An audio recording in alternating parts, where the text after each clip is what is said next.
Ao verme que primeiro roeu as frias carnes do meu cadáver, dedico como saudosa lembrança estas memórias póstumas. Olá, eu sou o Caio. E eu sou o John. Nós aqui da Literautas TV vamos analisar Memórias Póstumas de Brás Cubas, de Machado de Assis. Vamos lá.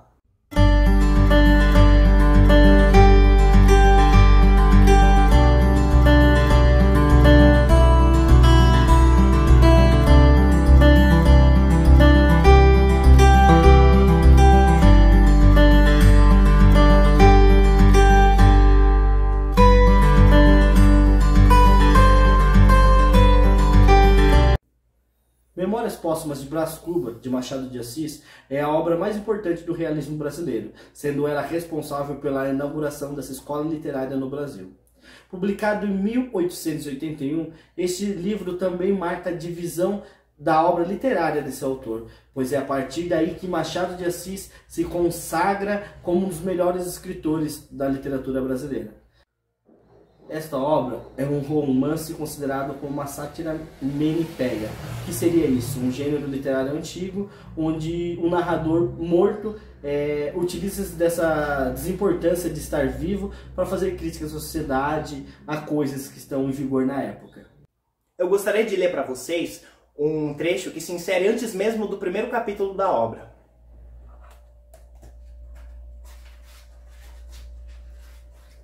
Ao leitor. Que Stendhal confessasse haver escrito um de seus livros para 100 leitores, coisa é que admira e consterna. O que não admira, nem provavelmente consternará, é se este outro livro não tiver os 100 leitores de Stendhal, nem 50, nem 20, e quando muito 10, talvez 5. Trata-se, na verdade, de uma obra difusa na qual eu, Brás Cubas, se adotei a forma livre de um Sterne ou de um Xavier de Maistre, não sei se lhe meti algumas rabugens de pessimismo. Pode ser. Obra de finado. Escrevia com a pena da galhofa e a tinta da melancolia, e não é difícil antever o que poderá sair desse conúbio. Acresce que a gente grave achará no livro umas aparências de puro romance, ao passo que a gente frívola não achará nele o seu romance usual. Ei-lo fica aí privado da estima dos graves e do amor dos frívolos, que são as duas colunas máximas da opinião. Mas eu ainda espero angariar as simpatias da opinião, e o primeiro remédio é fugir a um prólogo explícito e longo. O melhor prólogo é o que contém menos coisas, ou que as diz de um jeito obscuro e truncado. Conseguintemente, evito contar o processo extraordinário que empreguei na composição destas memórias, trabalhadas cá no outro mundo. Seria curioso, mas nimiamente extenso, e aliás desnecessário o entendimento da obra. A obra em si mesma é tudo. Se te agradar, fino leitor, pago-me da tarefa. Se te não agradar, pago-te com um piparote e adeus. Brás Cubas. Muito bom. É ao leitor, né? Essa parte que ele se dirige ao leitor antes mesmo de começar a obra. E é interessante, Leno, que em simples 2 parágrafos de curta extensão, ele já deixa ali, ele já mata a obra, digamos assim, no sentido metafísico da obra. Porque, poxa, é um autor defunto, um defunto autor, mas da onde ele está narrando? Seria, vamos dizer assim, do plano espiritual, do purgatório, do céu, não importa. Ele não entra nessa temática. Ele fica desobrigado dessa informação, até porque o objetivo ali é retratar a figura carioca da época e não entrar nessas outras questões, vamos dizer assim, metafísicas ou de cunho religioso ou espiritual. Isso mesmo, muito bom. Em relação ao enredo dessa obra, a gente se depara com um narrador morto, defunto. Por isso que no início do vídeo eu falei a dedicatória do livro, que é aos vermes que primeiro roeu as frias carnes do meu cadáver. E já é uma coisa original, singular, já que o Machado de Assis já introduz a sua narrativa. Como é um defunto autor, esse capítulo antes do capítulo... Um autor defunto, né? Isso é maravilhoso, enfim. É outra brincadeira que ele traz, é um defunto autor ou um autor defunto. Mas enfim, e aí além desse recurso de utilizar o narrador morto, ele também já utiliza de outro recurso inovador, que é começar a história do livro pelo final. Ou seja, a primeira parte da obra retrata os últimos dias de vida, né, de Brás Cubas, ele no seu leito de morte, e relata todo esse processo da morte mesmo, como ele morreu. A partir daí, ele volta para a infância, a narrativa volta para o passado e ele vai contar a sua infância. Esse autor defunto conta a sua infância. Ele diz que foi uma criança muito mimada, mal educada, que aprontava muito, porque estava sempre sob a proteção do seu pai, que era um homem que tinha bastante dinheiro. E nisso, ele conta vários casos da infância, vários episódios que ele aprontou, que ele estava envolvido. Alguns deles retornarão, mas no futuro narrativa.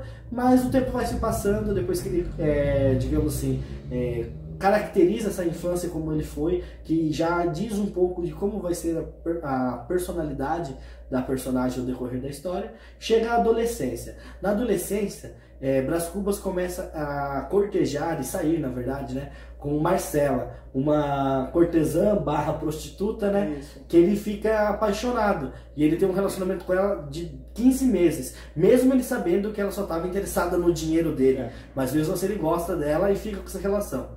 O pai dele, consternado com tudo isso, para afastá-lo de Marcela, acaba mandando o filho para a Europa, né, para estudar. Meio a contragosto, ele segue para a Europa, mas na verdade Brás Cubas nunca se ligou muito aos estudos, ele não leva os estudos direito, ele acaba lá estudando, mas leva tudo nas coxas.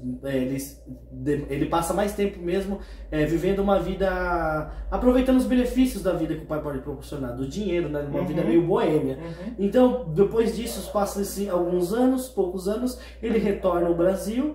E mesmo assim, tendo estudado na Europa e tudo mais, ele não engata nada, ele não quer saber de nada. Ele quer ainda usufruir de tudo aquilo que a vida abastada que o pai tem pode proporcionar a ele. Então ele não estuda, não desenvolve nenhuma atividade, ele não quer trabalhar, enfim. O pai dele tinha aspirações, que ele assumisse um cargo importante, que ele fosse um político e tudo mais, só que não vai pra frente, porque o próprio personagem ele é meio assim, já antipático, ele já não quer mesmo, mal-humorado, ele não quer nada com a vida, digamos assim, no popular. E sempre consciente das suas ações. Sim, o Brás Cubas, dessa relutância dele é como se ele não assumisse, né, as responsabilidades. Sim, ele realmente não quer assumir responsabilidade alguma na vida.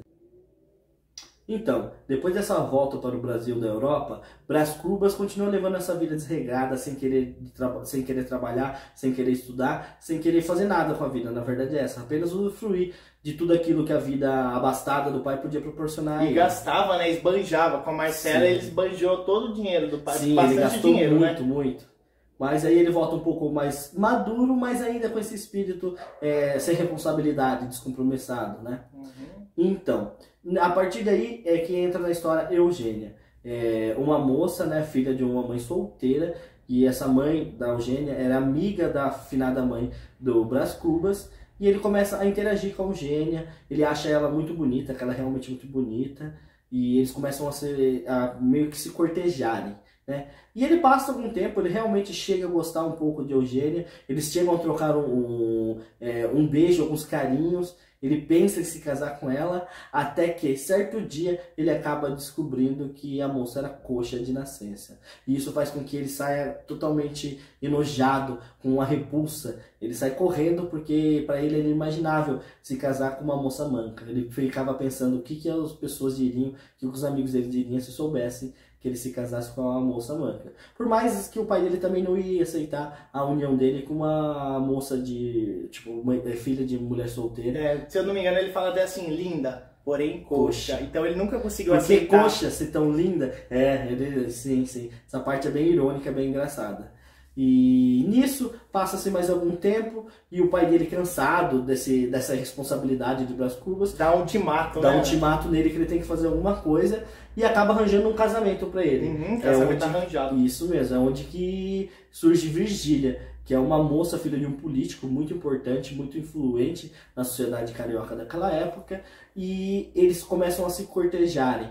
Só que ainda, como o Brás Cubas daquele jeito meio ainda antipático, descompromissado, sem querer fazer nada, ele acaba, por mais que ele desenvolve esse certo sentimento por Virgília, ele acaba perdendo ela para Lobo Neves, porque ele não tomava uma atitude, ele não ia à frente. Então ela acabou se casando com outro político, outra figura ligada à política chamada Lobo Neves, e por isso ele perdeu essa oportunidade. Nisso o pai dele ainda fica mais bravo com ele, fica mais furioso, mas acaba meio que aceitando mesmo que o filho é daquele jeito. Passa-se mais um tempo, o pai dele falece, né? O pai dele morre, e ele acaba assumindo toda a responsabilidade da família. Mas, como eu disse, o pai dele já tinha conquistado grandes coisas, então ele tinha certa riqueza. Por isso, Brás Cubas continuou sem trabalhar e vivendo de uma vida totalmente desregrada, né?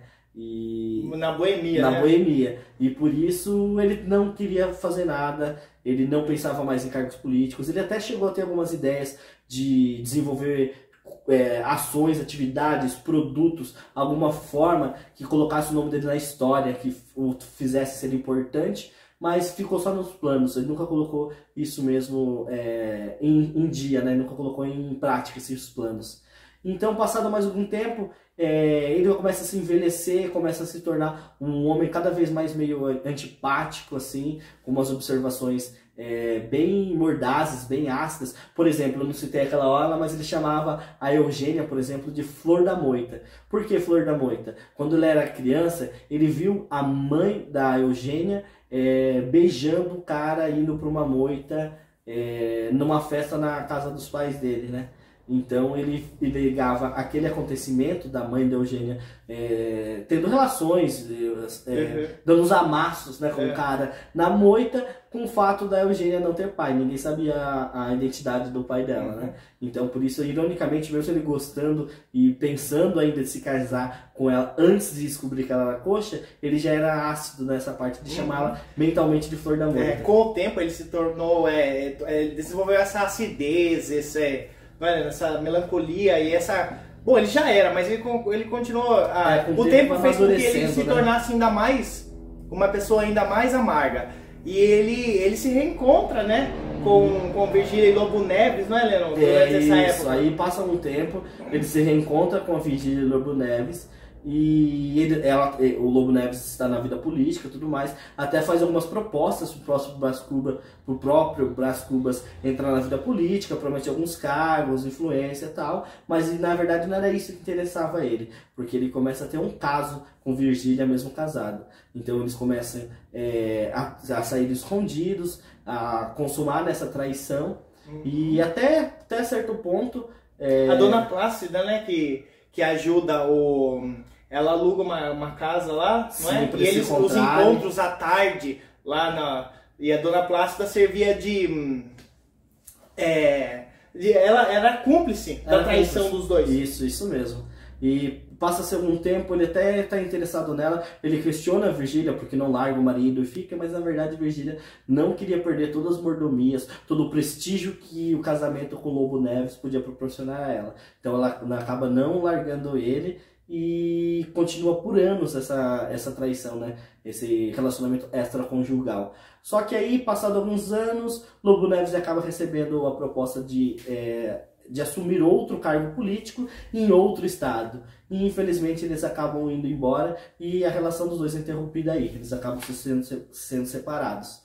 Enfim, depois desse episódio, Brás Cubas ainda continua com essa visão mordaz, peculiar do mundo. Ele vai ficando cada vez mais velho. E ainda ele tenta uma última vez se casar, constituir uma família e tudo mais. Aí que entra na história nossa, esqueci o nome dela, como é o nome dela? A Eulália, isso mesmo. A Eulália, que ela é afilhada do cunhado dele. A irmã dele insiste muito para se casar. Era uma moça pobre. Era a última tentativa dele de se casar e constituir família, né? Sim, era uma moça pobre, humilde assim, mas ele nem estava mais se importando com isso. Ela até tinha suas belezas, ele coloca isso, deixa bem claro na narrativa. E mesmo assim ele decide casar com ela. Só que infelizmente parece que era tarde demais, né? O destino não queria que Brás Cubas se casasse mesmo. Porque antes deles se casarem mesmo, Eulália acaba adoecendo e morrendo, falecendo. Então ele acaba passando mais anos ainda, ele vai ficando velho e sempre com essa visão ácida, mordaz, né, do mundo, da sociedade, até que chega os últimos dias de vida dele, quando ele pega uma doença, né? E nisso ele começa a ficar na casa dele e aos poucos vai piorando, e aí que ressurge na história a Virgília. A Virgília volta para a vida dele e cuida dele nos últimos momentos de vida, né? Enquanto ele está agonizando. E aí ele morre e volta novamente para o começo da história, que é a parte onde ele está contando seus últimos dias de vida, que é agonizando, o amor dele por Virgília. Ele percebe no leito de morte que realmente gostava dela, e talvez por isso que não tenha dado nada certo. Talvez tenha sido o grande amor, né? Talvez tenha sido o grande amor da vida dele, mas no final tem ainda a observação mordaz que finaliza tudo ainda. Você quer ler o final pra gente? Quero. Então. Último parágrafo? É.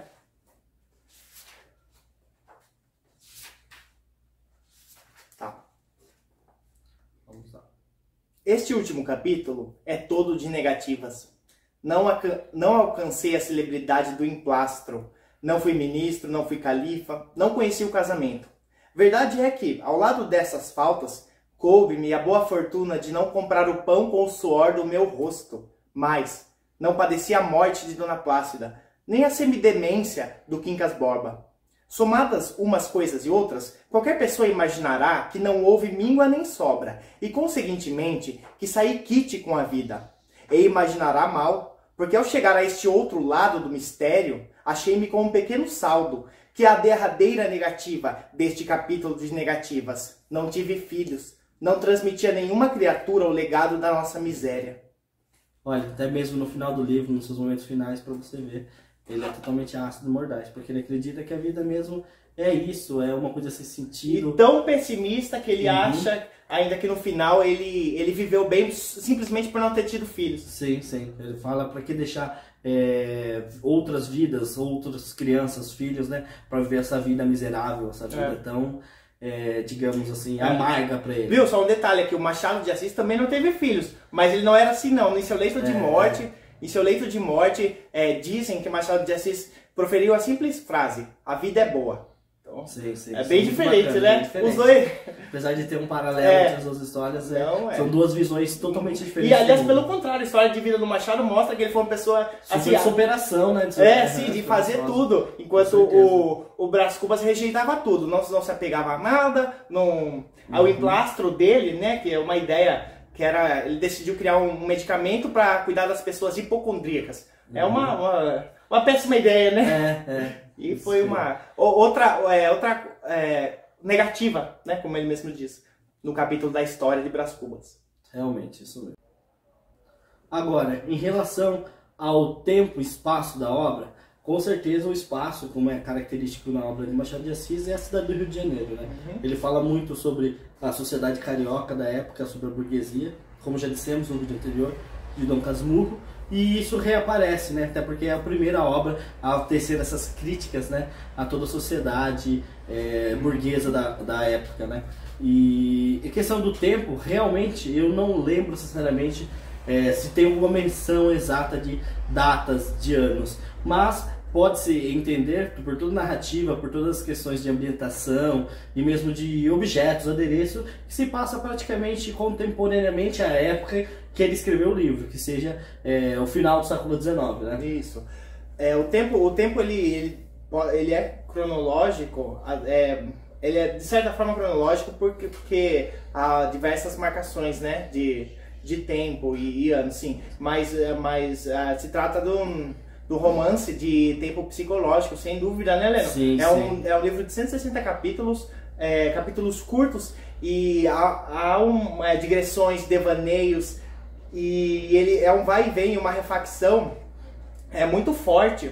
Essa questão justamente, como eu disse, ele também traz ali à tona essa questão inédita de começar a obra, né, pelo final. Mas apesar dele começar a obra pelo final, contar como que foi a morte dele, depois voltar para a infância e voltar de novo para contar o resto da história, querendo ou não, todas essas partes, mesmo divididas, separadas, fragmentadas, elas seguem uma ordem cronológica, assim. Então dá para se remontar a história como se fosse na questão cronológica. Mas ele faz essa brincadeira de trazer o fim da obra para o começo, né? Que é inovador. E esses capítulos curtos, ou microcapítulos, o Machado ele é inaugural desse estilo também de escrita dentro do... Não só inaugurou o realismo com Memórias Póstumas, como também há capítulos, Leandro, de 2 linhas, 3 linhas. Tem um capítulo que é um bilhete, que 3 linhas, um capítulo. Você lembra de algum capítulo específico, Leandro? Não lembro, por nome assim eu não lembro. Mas... Há um capítulo muito, muito engraçado,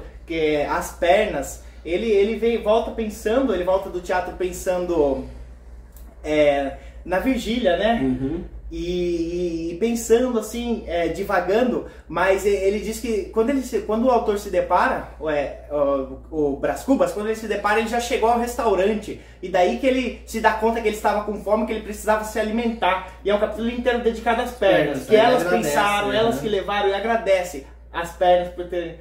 Sim, o Machado é fantástico. Essa questão dos microcapítulos é fantástico porque mesmo em poucas linhas, em poucas páginas, e às vezes ele passa todo um conceito inteiro, uma imagem, uma intenção inteira de várias coisas que são sugeridas ao leitor, várias reflexões em pouquíssimas palavras, em pouquíssimos parágrafos. As personagens da obra, Lennon. As personagens da obra, o principal, como dissemos, é o Brás Cuba, ele que traz toda essa acidez, esse humor negro, essa, digamos assim, essas visões de mundo mordaz, é ele. Então ele é o personagem principal da obra e é o que leva, dá todo o tom à narrativa, né? Então ele se destaca gigantemente, né?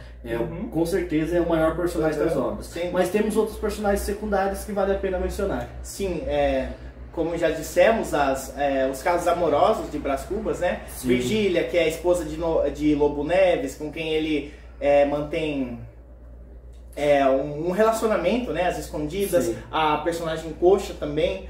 E Também vale... E o personagem... Um dos personagens secundários muito interessantes na obra é o Quincas Borba, não é, Leandro? É o Quincas Borba, justamente, que depois ele ganha um romance só pra ele, contando a história dele, né? Exatamente, seria o próximo romance realista de Machado, seria depois do Quincas Borba. E o Brás Cubas, né, uma passagem do livro, ele estava numa praça sentado e de repente reencontra um grande amigo de infância, que é o Quincas Borba. Eles conversam, o Quincas Borba é todo filósofo, cheio de teorias, e a hora que eles se despedem, depois o Brás Cubas percebe que o relógio de bolso dele havia sido furtado, não é? Sim.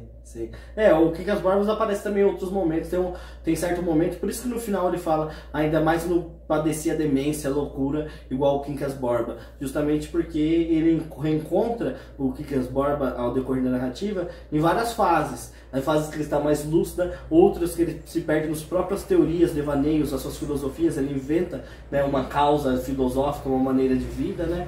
E, enfim, então é engraçado ver essas passagens do Quincas Borba e é um personagem super interessante, por isso mesmo que ele ganha um romance próprio, né, no futuro.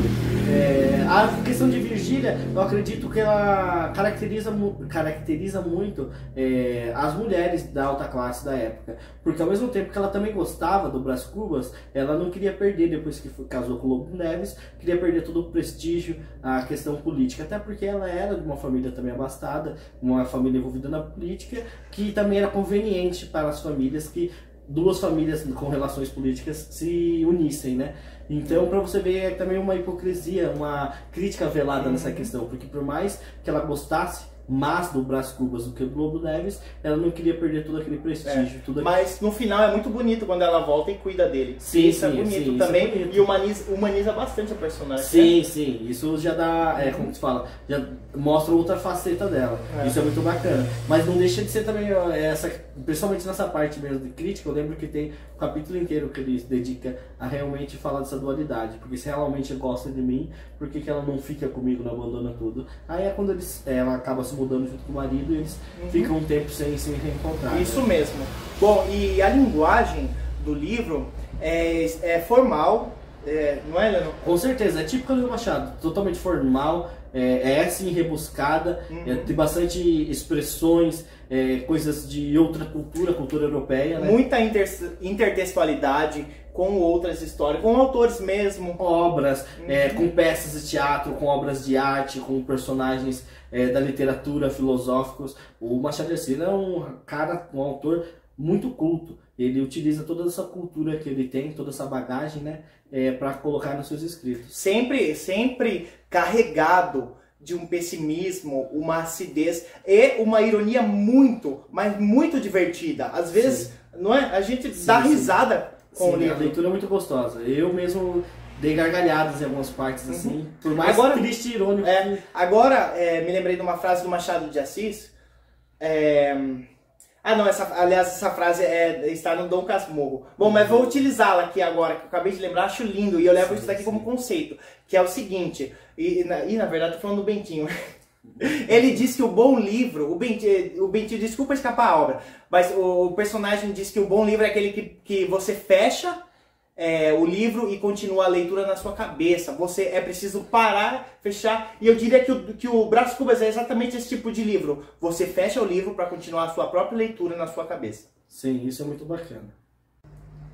Agora, em relação à importância dessa obra, por que ela é tão pedida nos vestibulares de todo o país, é justamente porque, primeiro, por inaugurar a escola literária do realismo aqui no Brasil, né? Por inovar, trazendo aos romances da época, o que vamos explicar, vamos aos miúdos.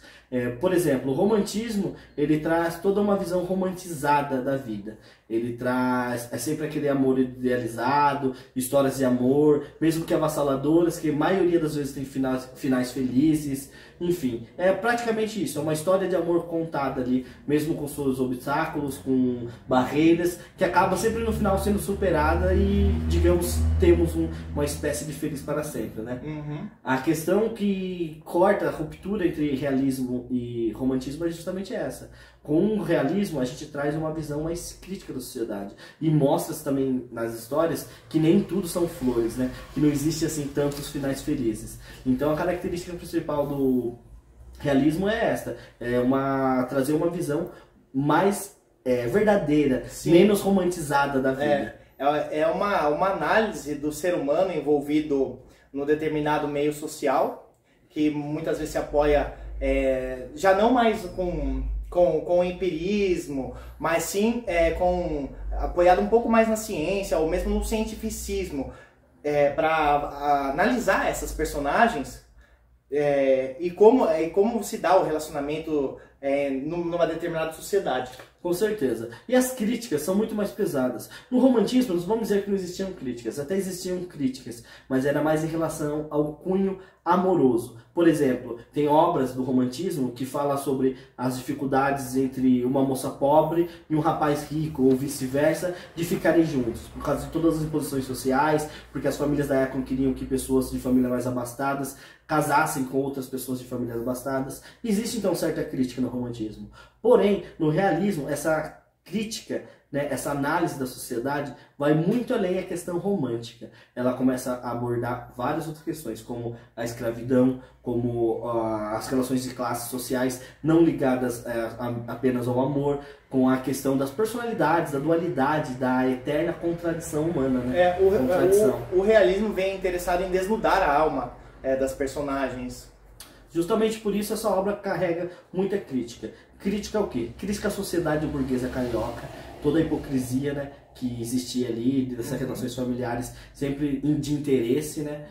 Os preconceitos que existiam também em relação às mulheres, por exemplo, no caso da Eugênia, né, que era filha de mãe solteira, existia muito preconceito isso. As relações mesmo da política, quando ele reencontra Virgínia e Lobo Neves, o Lobo Neves traz muito essa questão política, e nisso tem bastante críticas da forma que a política também era levada naquela época, com muita questão mesmo de influência, daquele quem indique, sabe, ter aquele QI, para você realmente adentrar a política, estar presente nos meios, você sempre tem que ter contatos, influências, né? Isso foi um pouco que afastou o próprio Brás Cubas, né, do meio político. Ele critica mesmo isso daí, o próprio personagem, né, presente na obra.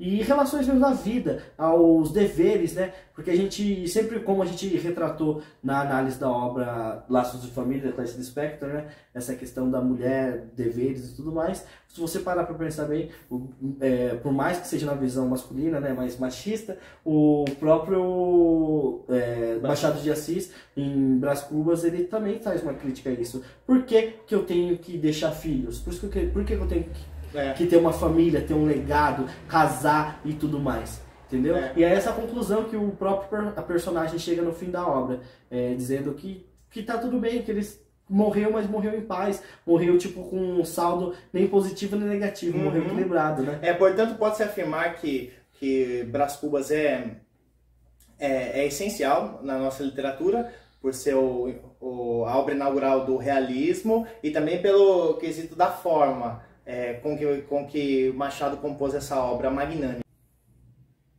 Uma questão fundamental nessa obra, Lennon, é o narratário. O que é o narratário? É o leitor amigo de Machado de Assis. é o suposto leitor da obra fictícia, não o leitor em si. Eu, como leitor, não sou narratário, mas sim a quem se destina a obra já dentro da diegese do livro. E a gente falou aqui do Brás Cubas diversas vezes já, e me pareceu que talvez a gente não tenha abordado o tema da cumplicidade que, por meio desse narratário, o Brás Cubas estabelece com o leitor. Sim. Então, apesar dele ser essa figura aí boêmia... a gente falou meio antipática, meio mordaz, meio sagaz, pessimista, mal-humorado, pode parecer que a gente passou essa imagem, essa impressão de que o personagem narrador, o defunto, ele acaba sendo uma pessoa má, ruim, ou então uma pessoa, sei lá, que a gente não vai se identificar com a leitura. Mas é totalmente contrário, né? Pelo contrário, a gente, por meio desse narratário, ele faz com que a gente se torne cúmplice, né, da sua obra e da sua história de vida. Que é isso mesmo, a forma que ele narra, que ele conta a história pra gente, a gente acaba... É esse recurso típico pra você ver. Machadiano. Machadiano. O Machado já tava treinando ali o Bentinho, eu acredito. Porque a forma que ele narra é justamente isso, de trazer, de fisgar a gente fica encantado. Por mais que a gente falou várias qualidades negativas aqui pro Brás Cubas, ele é um personagem altamente cativante que consegue conquistar a gente. Sim, ele leva, é um livro que você lê e não consegue parar. Pois é, por isso justamente que a gente falou, tem trechos que a gente dá alta gargalhada, que a gente concorda, a gente fala, olha que observação mordaz, mas verdadeira, olha que engraçado e irônico, as ironias deles são todas cheias de graça, até certo humor negro, sabe? Que querendo ou não acaba conquistando a gente. Eu acho que é um dos... como eu disse, eu adoro também, tem uma questão, digamos... emocional com a obra, com a obra Dom Casmurro, um elo muito emocional, mas é inegável dizer que Brás Cubas é o divisor de águas da carreira, de águas. E muitas vezes considerada a obra-prima do Machado. Obra-prima de Machado, justamente. Quando fala assim, qual é o seu livro favorito do Machado de Assis, eu fico em dúvida, geralmente porque Dom Casmurro tem toda essa questão, eu tenho um elo também emocional com a obra, é uma puta obra de enredo, forma e conteúdo, eu acho fantástica, mas o Brás Cubas, ele toca você de uma forma tão... pungente. Não sei, é inexplicável. Porque eu acredito ainda que seja uma obra superior. É que digamos assim, a ligação emocional que eu tenho com o Dom Casmurro que causa esse conflito. Mas se a gente parar para analisar mesmo, Brás Cubas, Memórias Póstumas de Brás Cubas, ainda pode ser superior ainda do Dom Casmurro. Ao Dom Casmurro. É difícil, é uma batalha difícil, né? Isso também é questão de gosto, cada um pode ter sua preferência e seu gosto. Mas as duas obras ali tá pau a pau, assim, pra mim.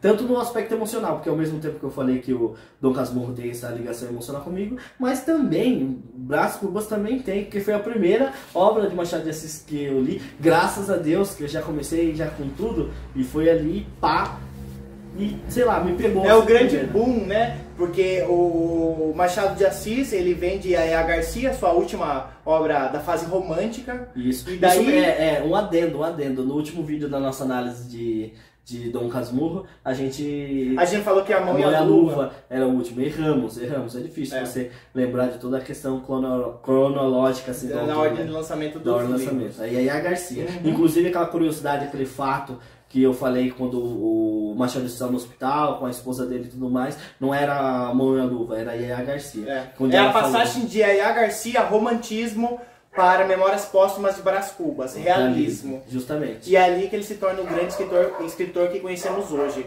o pai da Academia Brasileira de Letras. Bom, né? Tem uma curiosidade que eu acho muito bacana, e eu aprendi isso no Rio de Janeiro, na grande época que eu fiquei lá, né? Um abraço pro pessoal do Rio de Janeiro. E que eu não sabia, uma expressão, sei lá, que eu acho que é tão popular que a gente usa tanto, que é de Machado de Assis. Justamente, quem já ouviu aquela expressão assim, a panelinha? Ah, todo mundo, né? Então, panelinha. O que acontece? Quando começou a se fundar a Academia Brasileira de Letras, né, lá na cidade do Rio de Janeiro, como o Machado de Assis é o pai da Academia Brasileira de Letras, ele começou a reunir em reuniões assim, as pessoas, os intelectuais, os escritores da época, né, e fazer esses encontros. E a pouco esses encontros foram se transformando no que é a Academia Brasileira de Letras hoje. O que acontece? Em meio a esses encontros, ele servia uma panelinha de prata, era tipo um rito, alguma coisa, era um petisco, alguma coisa para todo mundo nessa panelinha de prata, né? E todo mundo que ia pegava. E nisso, esses encontros passaram a ser famosos na cidade do Rio de Janeiro e todos os escritores intelectuais da época queriam ir naquele negócio. Aí começou a surgir, eu quero fazer parte da panelinha do Machado, a panelinha do Machado. E de onde que surgiu essa expressão, a panelinha? Nossa, que cara, Fantástico, incrível. Né? Fantástico, fantástico. Bom, sobre recomendação de obras, de outras obras. Em relação, para você quiser comparar a linguagem, a narrativa, né, cinematográfica com a literária escrita, outro bom pedido que a gente sempre faz, né, citações aqui, menções de boas adaptações, isso sempre é bom frisar. O filme, né, Memórias Póstumas de Brás Cubas, com o Reginaldo Faria, é outra grande obra de arte cinematográfica, uma boa adaptação. É bem fiel ao livro. Sim, que vale a pena você conferir, se você quer comparar as duas obras e tudo mais, vou conhecer um pouco melhor. E se você quiser também conhecer o Machado mais a fundo, você pode também ver as HQs, né? Num formato mais jovial. Quem quer conhecer o Machado no formato mais, vamos dizer assim... Tem vários contos e histórias deles que já foram transformados em HQ. Tem a Cartomante, o Alienista. Sim, sim. Várias outras coisas. Também é muito legal. Principalmente os professores trabalharem em sala de aula. É uma forma diferente e inovadora de abordar Machado de Assis, principalmente no período do ensino fundamental. Bom, acho que é isso, né?